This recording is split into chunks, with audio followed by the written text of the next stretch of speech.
Hi everyone, and welcome to week 4. After you watch this brief introduction video, the next thing in the list is a review of some of the Module 2 concepts, aided and unaided, symbolic and non-symbolic. When we were grading the video analysis from the Module 2, we noticed that a lot of you had questions about this.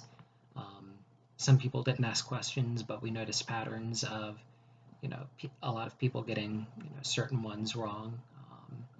Certain mistakes tended to pop up. So I think it would be worth just about everybody's time to go back and review this video for some of those key concepts of Module 2. I think that'll set you up for success later on in the course.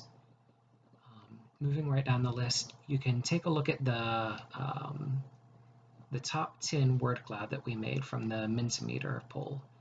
If you recall, this was a word cloud composed of the 10 messages that you would want to communicate if you were making a communication board for yourself. And I just want to say up front, I love seeing all of this core vocabulary front and center. Yes, no, go, help, more.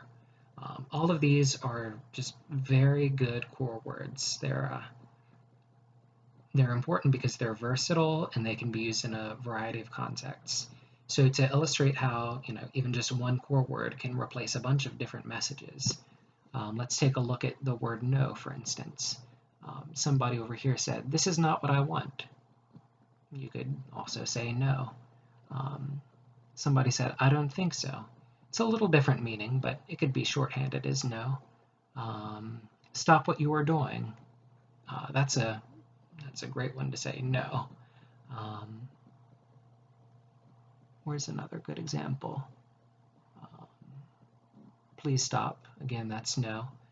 And then even if you need to pair the no with another word to get your meaning across, it's still very efficient. Someone over here said that's not good. One way you could shorthand that using core vocabulary is to say no good. And then you don't have to spend one of your precious communication board slots with a specific message like that's not good. You can just pair it with more versatile words, no good. The grammar won't be quite right, but the communication will still be there. Somebody down here said, "I'm allergic to dairy." That's a pretty specific message, and it's probably very important to them. But it might be worth considering whether you would want to try to shorthand that with core vocabulary. If you could just say no, and then just point to the dairy that somebody's offering you, no milk, no cheese, would that make it easier for you? It might be less specific, and they might keep offering you dairy if you did it that way. But it would be versatile, and it would free up another one of the slots in your communication board. Now, as you see when you're filling these out, whether you're putting 10 or 30 or 50 words on a page, there are never quite enough slots for what you want to communicate. So if you really had to say I'm allergic to dairy or no dairy or something like that, you could use no as one of your core words and then dairy as one of your fringe words. That would be a possibility if you wanted to do a communication board that way. But anyway, this is just an encouragement to think about how you can use core vocabulary to be more versatile in your communication messages. So let's go over this week's module. You're going to read a couple chapters out of your book, 4 and 6. You're going to watch some lectures and some lecture demo videos. Some of these lectures will have video quizzes built in. Let me go to that really quickly to show you how it's done. So you'll click on the one that says demo quizzes when you're ready to do this.